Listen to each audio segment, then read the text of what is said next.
Hey folks, today we're going to do a brief graphing review.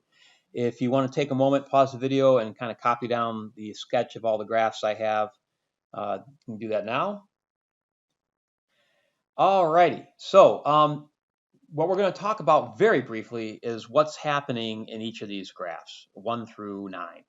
Now I'll start with number 1, and when you talk about this, we're going to talk about the scientific description and also like the hey, you're telling your little brother or sister what's going on description. So what's going on with number 1 there? What's the car? Let's say it's a car. What's the car doing?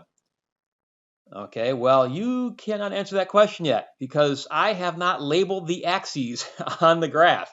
Right now, this is meaningless. So now I will put a label on the axes. Let's say this is position in meters versus time in seconds. Okay, so now we can answer the question. What's car number 1 doing? Car number 1 is moving with a constant positive velocity. We'll call that forward. So they're in cruise control, moving at a constant, 20 miles an hour. Car 2 would be still. They're parked. Car 3 is moving backward at a constant velocity, constant negative velocity. Car 4 is moving forward with a constant positive velocity. As a matter of fact, car 1 and 4 here are doing the same thing. The only difference is they start in different places. The first car started in front of you and is moving forward. The car 4 there is starting behind you, but moving forward and will pass you shortly. And then car 5 is doing the same thing car 3 was, moving backward at a constant velocity. As a reminder, on a position time graph, how do you know what the velocity is? Well, velocity is the slope. Remember, slope is rise over run. If you look at your rise units, they're meters. If you look at your run units, they're seconds. So if you take rise over run, that's meters per second. Well, hey, that's velocity. Now 6, 7, 8, 9, the slopes are changing. So what's happening with each of those? So what I'm going to do is above each graph at the beginning and end, I'm going to write if the velocity is a plus, a minus, or a 0. And that's simply looking at the slope. Is the slope positive, negative, or 0? So for graph 6, the slope starts off roughly 0 and ends up positive. So our velocity had a positive change. It went from 0 to positive. That means it's positive acceleration. And since we started off at rest and afterward we're moving, it's sped up. So that would be positive acceleration, positive velocity speeding up. Graph 7, you start with a negative slope and end up with a roughly 0 slope. That's still positive acceleration, still a positive change. But you are slowing down. So this would be like you're moving backward and hitting the brakes. And we talked about that in the very beginning when we talked about acceleration a couple discussions ago. Graph 8, you start off with a positive slope, positive velocity, and end up with a 0. So that's a negative acceleration, negative change in velocity, and you're slowing down. You started with some speed and you end up with none. So you're moving forward and hitting the brakes. And then finally, number 9, you start with roughly a 0 slope and end up with a negative 1. So that's still a negative acceleration. You went from 0 to negative. It's a negative change, but you're speeding up. So you're in reverse and hitting the gas. Okay. So that's a brief review of graphing position versus velocity graphs. And remember, velocity on a position time graph is just a slope. Okay.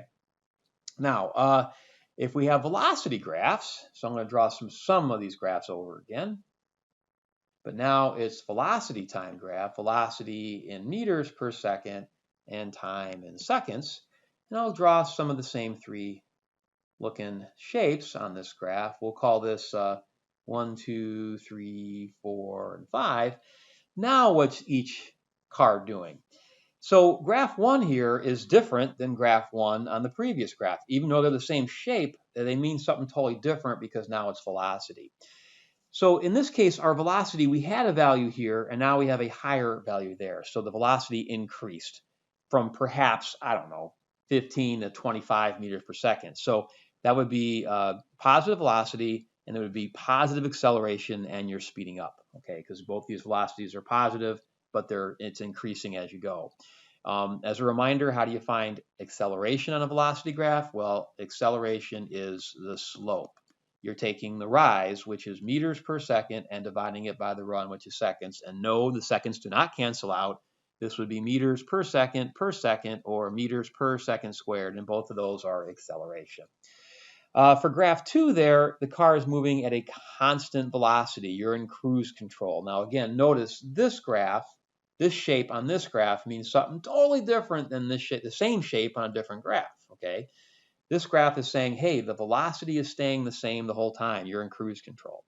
Graph 3, you're moving forward, but you have a negative acceleration. You're slowing down. As a matter of fact, when this line crosses the t-axis, you'll be stopped at that moment. Graph 4 is like graph 1, but similar but not the same. For graph 4, you're starting with a negative velocity, and it's becoming more positive. So it's positive acceleration. So graph 1 and graph 4 are both positive acceleration, but what you're doing is different. In graph 1, you're speeding up. In graph 4, you're slowing down. And when this graph crosses the t-axis, you'll be at rest again.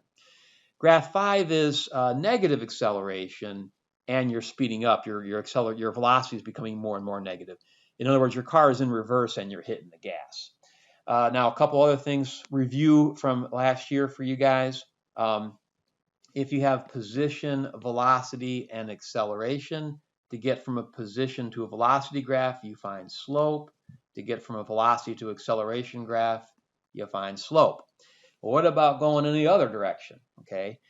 So I'm going to start with the velocity graph. How do you get to position on a velocity graph? So down below here, I am going to sketch another velocity graph and just talk about that very briefly. Let's say this is velocity time, and I don't know, let's say you got trapezoid shape, and then you're at rest for a little bit, and then you have a smaller negative trapezoid.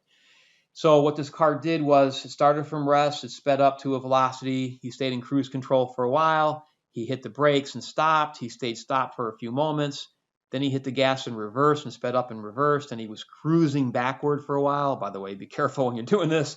And then he hit the brakes again and stopped, okay? If I want to find how far the car went in any one of these segments, so let's say the very first segment, so this segment right here, okay? How would I figure out how far the car went in that first second? Well, you're going to take meters per second times seconds.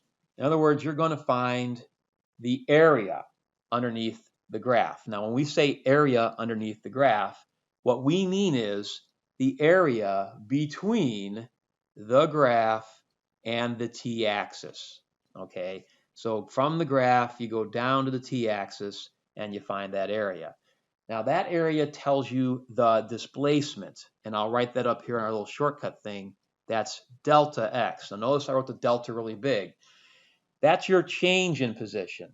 So let's say that number, let's say you got 40 meters for that number, okay?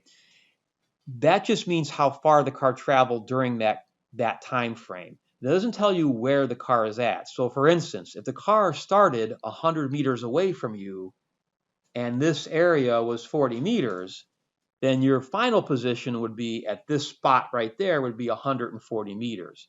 So this area simply tells you how much to add or subtract from your running totals, kind of like a checkbook and keeping a running total, okay? The only other tricky things on these is if you have a negative area, that would be a negative displacement. Your delta x would be negative. You're going backward, okay? By the way, this part of the graph right here, are you moving forward or backward? You're moving forward, but you're hitting the brakes. You're slowing down. So that's still a positive area there, but you are slowing down, okay? Finally up here, how do you think you'd get from acceleration to velocity? Same thing. You'd find a change in velocity. In both these, you're finding area, okay? Now, I'm not going to run through an example with that, but that's the same idea. If I gave you an acceleration time graph and you wanted to find a change in velocity, you would, again, find an area.